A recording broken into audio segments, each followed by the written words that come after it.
నిన్న రైల్వే కోడూరులో జనసేన పార్టీకి చెందినటువంటి తాతంశెట్టి నాగేంద్ర అనేటటువంటి కాపు కులానికి చెందినటువంటి అగ్రకులానికి చెందినటువంటి వ్యక్తి మా దళిత సామాజిక వర్గానికి చెందినటువంటి హర్షవీర్ అనేటటువంటి మహిళ మీద పట్టపగులు నడి రోడ్డు మీద పబ్లిక్ గా పోలీసుల సమక్షంలో ప్రజాప్రతినిధుల సమక్షంలో వీర విహారం చేస్తూ కర్రతోటి బీభత్సంగా దాడి చేసినటువంటి సంఘటన విషయంలో అసలు ఈ యొక్క రైల్వే కోడూరులో ఏం జరిగింది, ఈ హర్షవీర్ అనేటటువంటి మా దళిత మహిళను ఈ యొక్క తాతంశెట్టి నాగేంద్ర ఎందుకు కొట్టాడో దీన్ని లైవ్ లోకి ఈ హర్షవీర్ అనే లైవ్ లోకి తీసుకుందాము. ఇప్పుడు ఆ మాటలు మనం డైరెక్ట్ గా విందాం. హలో అమ్మ, నేను బిళ్ళ వసంతరావు అని మాట్లాడుతున్నాను, రాష్ట్ర అధ్యక్షుడు అమ్మ మాల మహానాడు. నమస్తే అండి. హర్షవీర్ గారేగా? అవునండి. అమ్మ, నిన్న ఈ రైల్వే కోడూరులో నిన్ను పబ్లిక్ గా నడి రోడ్డు మీద ఈ తాతంశెట్టి నాగేంద్ర అనేటటువంటి కాపు కులానికి చెందినటువంటి జనసేన పార్టీ నాయకుడు ఎందుకు కొట్టగలిగాడు? ఏం జరిగింది అక్కడ కొంచెం మాకు చెప్పమ్మా. సార్, మేము నార్మల్ గా బయటకు వచ్చాం సార్, ఇంట్లో కూరగాయలు పూలు పండ్లు తీసుకోవడానికి. ఓకే. నాతో పాటు లాయర్ వాళ్ళ తమ్ముడు గోపి అని చెప్పేసి వచ్చాడు మా స్కూటీలోనే. ఓకే. అక్కడ టోల్ గేట్ దగ్గర పూలు ఉన్నాయి, మేము అక్కడ ఆగున్నాము. ఓకే. ఆగినప్పుడు ఆల్ ఆఫ్ సడన్ గా ఒక 5 minutes కు అలాగా శ్రీధరు, తాతంశెట్టి నాగేంద్ర వాళ్ళ అనుచరులు లైక్ ఎమ్మెల్యే అరవ శ్రీధరు, తాతంశెట్టి నాగేంద్ర వీళ్ళందరూ కార్లో వచ్చారు. 4 cars లో వచ్చారు. నేను చూస్తూనే ఉన్నాను. ఓకే, ఏదైనా ప్రోగ్రామ్ కి వచ్చుంటారా అని చెప్పేసి వాళ్ళు బస్ షెల్టర్ లోకి వెళ్ళారు. ఈ పూల షాప్ పక్కన ఉన్న బస్ షెల్టర్ లోకి వెళ్ళారు. దానికి దీనికి ఒక 40 meters దూరం ఉంది. ఓకే. మేము నిలబడి చూస్తూ ఉన్నాము. ఓకే. ఆల్ ఆఫ్ సడన్ గా మా దగ్గరకు వచ్చేసి నా పక్కన ఉన్న గోపిని, నువ్వెవడువిరా ఈ ఊరు అనేది, నువ్వు వెళ్తావా లేదా ఇక్కడ నుంచి అని చెప్పేసి అబ్బాయిని కాలుతో కొట్టడం స్టార్ట్ చేశారు. ఎవరమ్మా కొట్టింది? తాతంశెట్టి నాగేంద్ర స్టార్ట్ చేశాడు. ఈ నాగేంద్ర అనే అతనే డైరెక్ట్ గా ఓకే డైరెక్ట్ గా కొట్టడం స్టార్ట్ చేశారు. ఎందుకు కొడుతున్నారండి, ఎందుకు కొడుతున్నారు, కారణం లేకుండా ఎందుకు కొడుతున్నారు మీరు అనేసి నేను అడగడం స్టార్ట్ చేశాను. నువ్వు మాట్లాడద్దు అని చెప్పేసి నన్ను ఒకసారి పక్కకు నెట్టారు. అతన్ని కొట్టినంత వరకు నన్నేం కొట్టలేదు, నన్ను పక్కకు నెడుతూ వచ్చారు. అతన్ని మాత్రం కాలుతో కొట్టారు. పాపం, నువ్వు వెళ్ళిపోయేంత వరకు నిన్ను వదలను అని చెప్పేసి అంటే 10 దెబ్బలకి పైగా కొట్టారండి. అతను ఆటో ఎక్కేసి వెళ్ళిపోయాడు. నేను అక్కడే ఉన్నాను. నేను అక్కడే ఉండి అడుగుతూ ఉన్నాను, ఎందుకు కొడుతున్నారండి మీరు, అసలు దేని కారణం చేత కొడుతున్నారంటే, ఈ తాతంశెట్టి పక్కన ఈ మహేష్ అనే వ్యక్తి పొట్టిగా ఉంటాడు, తాతంశెట్టి పక్కన, వీళ్ళిద్దరు కలిసి ఈ మాలమాదికి లంచల వల్లే మన నాశనం అయిపోతున్నాము, దీన్ని ఈరోజు చంపేయాలి, చంపేంత వరకు నేను వదలను అని చెప్తూ ఇద్దరు వాగుతూ వచ్చారు. మీరు నన్ను చంపేస్తే చంపేయండి, కారణం లేకుండా దేనికండి కొడుతున్నారు మీరు, కారణం చెప్పాలి తాతంశెట్టి గారు అని చెప్పేసి నేను గట్టిగా అరుస్తూ ఉన్నాను.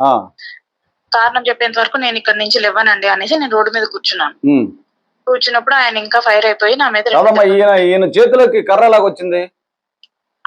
అక్కడ కానిస్టేబుల్స్ ఉన్నారండి, ప్లస్ వాళ్ళ ఫ్లాగ్స్ ట్యూబ్ ఉంది, ఏదో ఫ్లాగ్స్ పెట్టుకున్న ట్యూబ్ ఏదో ఉంది, అలా వచ్చినాయి వాళ్ళ చేతికి. ఇవి కానిస్టేబుల్ చేతిలో కర్ర లాక్కొని వేరే వ్యవహారం చేస్తారు. కానిస్టేబుల్ మఫ్టీలో ఉన్నారంట. నాకు ఆయన కానిస్టేబుల్ అని తెలియదు. అవి లాఠీ కర్రలు అని కూడా నాకు తెలియదు. తర్వాత నేను వీడియోలో చూసాను. అక్కడ మఫ్టీలో కానిస్టేబుల్స్ ఉన్నారంట, వాళ్ళ లాఠీలు తీసుకొని కొట్టడం జరిగింది. కాదమ్మా, ఇతను పబ్లిక్ అందరికి వినపడేటట్లు బూతులు కులం పేరుతో దూషిస్తూ దుర్భాషలాడుతున్నాడుగా. అవును సార్, దుర్భాషలాడుతున్నాడు. ఆ తర్వాత ఎవరో ఒక అతను ప్రైవేట్ వ్యక్తి కెమెరా తెస్తుంటే కెమెరామెన్ కూడా కొట్టి డిలీట్ చేశారు. ప్రైవేట్ వ్యక్తి కాదండి, ఆయన మీడియానేనంట. నిన్న తర్వాత తెలిసింది మీడియా వ్యక్తి అంత ధైర్యంగా రోడ్డు మీదకి వచ్చి 2 నిమిషాల దాకా ఈ వీడియో అవన్నీ తీస్తుంటే అతని ఫోన్ లాగేసుకొని అన్ని డిలీట్ చేసేసి రేపు పగలు కొడతామంటే, మీరు పగలు కొడితే నేను పోలీసులకి చెప్తాను అనేసి అంటే అప్పుడు ఆయన ఫోన్ ఇచ్చేసారంట. అంటే మీడియా వాళ్ళ మీద కూడా ఇతను దౌర్జన్యం చేసి దాడి చేశాడు. నిన్న అదే చెప్పారు, పేపర్ లో కూడా వచ్చింది, మీడియా వాళ్ళ మీద కూడా దాడి చేశారని చెప్పేసి వచ్చింది. ఇప్పుడు నేనేమంటానంటే, ఇప్పుడు గతంలో ఎమ్మెల్యే గారికి నీకు గొడవలుంటే ఉండొచ్చు, మీరు ఒకే సామాజిక వర్గానికి చెందినటువంటి వారు కాబట్టి మీ కులంలో ఉన్నటువంటి మేము అంటే మాల మహానాడు మాల మహాసభలో మేమందరము ఆ గొడవలో ఇన్వాల్వ్ కాల. ఎందుకంటే ఇద్దరు ఒకే సామాజిక వర్గానికి చెందినటువంటి వారు. అది కూడా ఒక మహిళకు అన్యాయం జరిగిందని మేము కూడా పెద్ద పెద్ద నాయకులతోటి దీన్ని సరిచేసుకోమని చెప్పడం జరిగింది గతంలో. అయితే ఈ రోజు సరే అరవ శ్రీధర్ ఎమ్మెల్యే గారు ఏం లేకపోయినాగా ఇతను ఈ తాతంశెట్టి నాగేంద్ర యొక్క ఉద్దేశం ఏంది, అతని ప్రోద్బలం ఏంది, అతను ఎందుకు ఈ విధంగా ఉన్నాడు వెనక అరవ శ్రీధర్ ఉన్నాడు, అతనే ఎంకరేజ్ చేశాడు. వెళ్ళి అక్కడ ఉండే జేఎస్పీ వాళ్ళే నాకు చెప్పారు, వెళ్ళి దాన్ని స్తంభాన్ని కట్టేయండి, రోజుకు ఒక వీడియో వదులుతుంది, ఎవడు భరిస్తాడు దాన్ని వెళ్ళి స్తంభాన్ని కట్టేయండి, ఏదైతే అది అయింది, పోలీసులు మన వైపే కదా ఉంటారు అని చెప్పేసి వెనక నుంచి ఎంకరేజ్ చేశాడు. ఇప్పుడు మీరు నాగేంద్ర మీద అట్రాసిటీ చేశారు కరెక్టే. ఈ రోజుల్లో ఆన్లైన్ టెక్నాలజీతో ఉన్నటువంటి రోజులు నిన్నటి నుంచి సోషల్ మీడియాలో ఈ జరిగినటువంటి దుర్ఘటన మరి వైరల్ అయిపోతుంటే పోలీసులు ఎందుకు ఇంతవరకు అరెస్ట్ చేయలేదు?